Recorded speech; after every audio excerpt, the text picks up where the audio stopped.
Hi, this is Damon Gettier with Damon Gettier & Associates Realtors. Today we're going to continue in our series on what to never ever do when purchasing a house. And fifth on our list is going to be don't forget closing costs.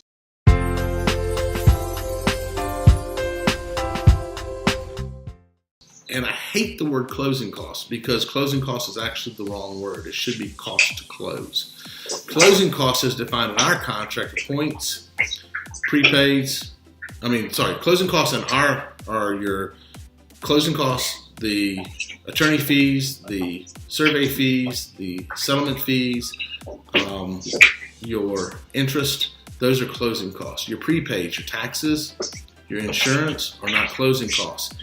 If a lender charged a point, that is not a closing cost.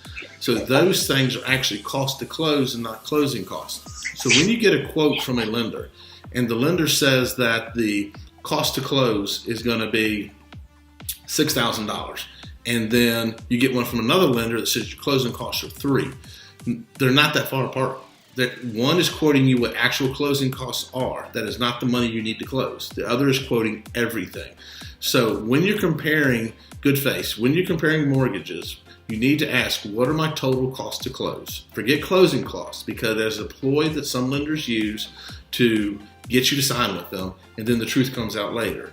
So it's not closing costs, it's what is my total, or what are my total costs to close. Very important that you ask it that way.